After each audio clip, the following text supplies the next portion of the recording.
Hello friends, today we would be discussing the warning signs of a heart attack.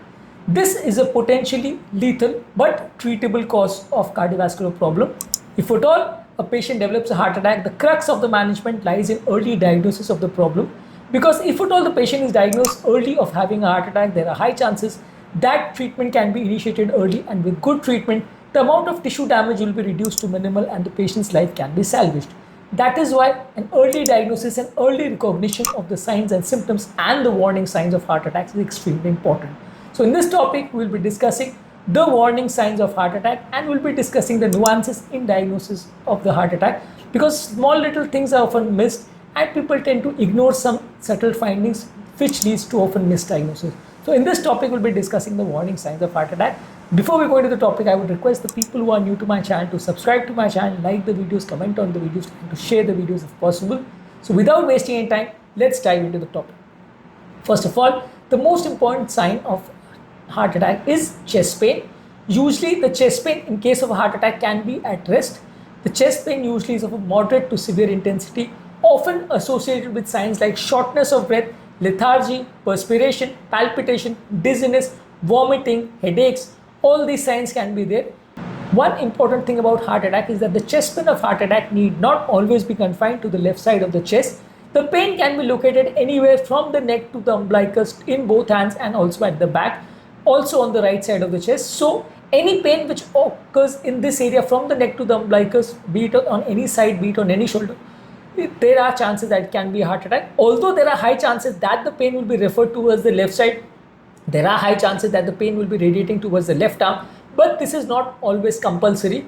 In fact, having a pain always with heart attack is also not often compulsory. Some 10 to 15% of the patients, especially the diabetics, the elderly and the female population, are more likely to have a painless or a completely pain-free heart attack, in which there might be some other signs or some subtle signs of heart attack in the form of lethargy, fatigue, dizziness, diarrhea, nausea, vomiting or something like that.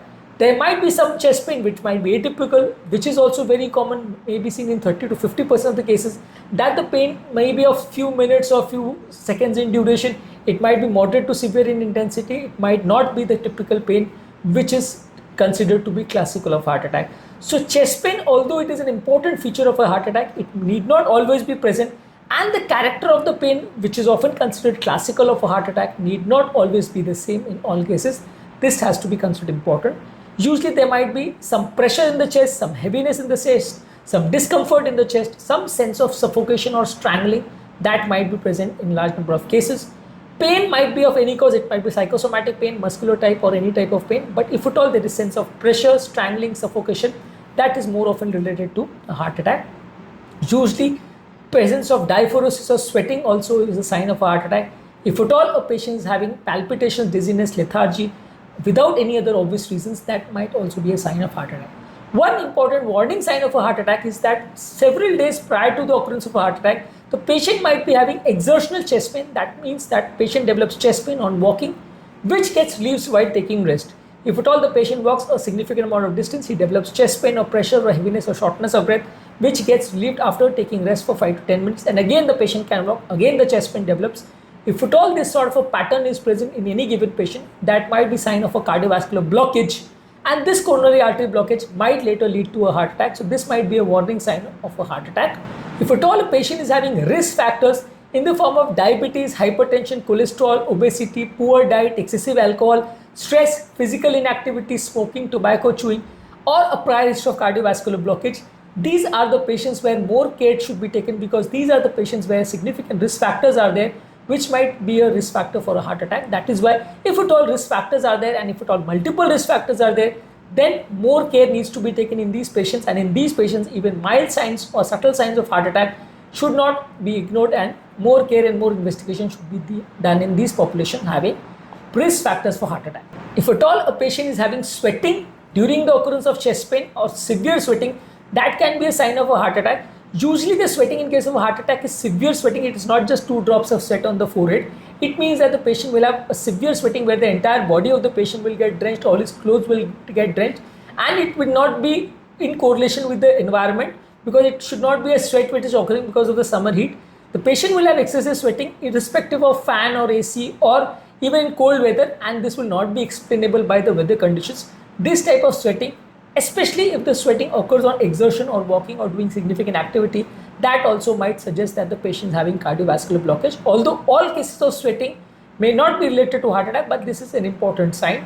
Similarly, the patient is having unexplained lethargy or fatigue which cannot be explained by any other cause, that also can be a sign of a heart attack. These people also should take care, and if at all a problem is found, that needs to be treated. Fatigue or unexplained lethargy and the inability to do any work can be a sign of heart failure, heart blockage, or a heart attack. This also needs to be evaluated. If at all a patient is having breathlessness on exertion, that means on doing less than accustomed activity he is feeling breathless, that can be a sign of cardiovascular blockage. In case of a heart attack, there will be sudden severe worsening of the breathlessness and the patient will start to feel breathless even at rest. In case of a blockage, the patient will have exertional breathlessness. Usually this should be more than what is the normal exertion pattern of the patient. For example, if the patient climbs 5 floors and he becomes breathless, that is a usual pattern, that is normal for that person. But if at all the person who was previously climbing 5 floors suddenly starts to become breathless even while walking on a level ground or while walking on a stairs for 1 floor also, then that can be considered significant and this patient will need evaluation for the presence of a coronary artery disease. Although breathlessness can be related to other causes also, but these patients will definitely need evaluation. If at all a patient is having dizziness or lightheadedness during the occurrence of a chest pain, that might be a sign of cerebral or brain underperfusion, and that can also be a sign of heart attack. So these patients also need evaluation.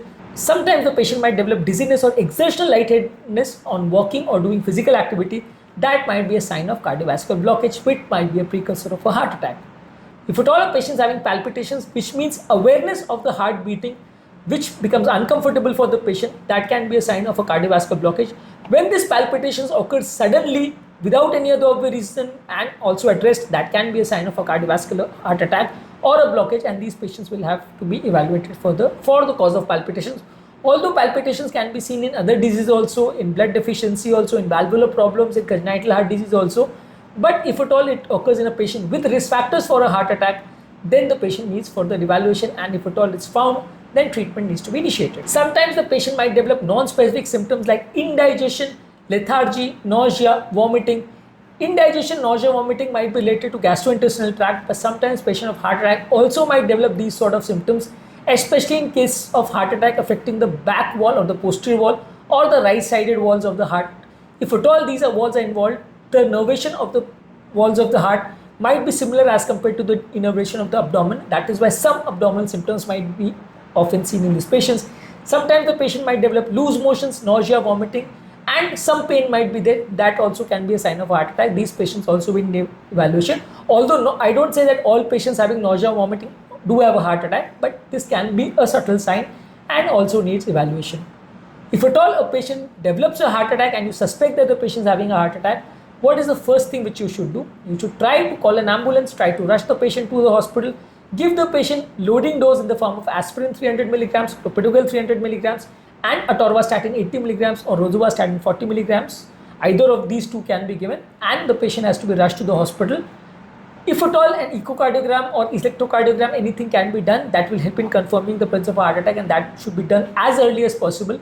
Any hospital close by which has the facility of an ECG or an echocardiography, that will help in confirming a heart attack. Any hospital with a troponin I or troponin T, any hospital with the facility of doing a blood test in the form of troponin I, troponin T or creatine kinase NB fraction, that also will help in confirming a heart attack, but that is usually seen after 4 to 5 hours of a heart attack occurrence or chest pain occurrence. So usually people cannot wait for a blood test to confirm a heart attack. Most of the time people have to be rushed to the hospital, and in the hospital they might do these blood tests after ECG, echo and other tests to confirm whether the patient is having a heart attack or not. But most often the diagnosis of heart attack is usually based on the ECG, echo findings and the clinical findings. Blood test is usually done later on to confirm in case of doubtful cases or in cases where we want to judge how severe is the heart attack. But usually in a case of an acute heart attack, the diagnosis is based mostly on the ECG and echo findings. So in this video we have discussed about the warning signs of a heart attack and what are the clinical features of having a heart attack and what exactly should be done as soon as possible in case of a suspected heart attack. I hope this topic was useful for you. Before we end the topic, I would request the people to like my video, subscribe to my channel and to share the videos in social media groups and possible. I have a lot of other videos also where we have discussed about heart attacks and their emergency management and their basic management. Please check out all those videos as well.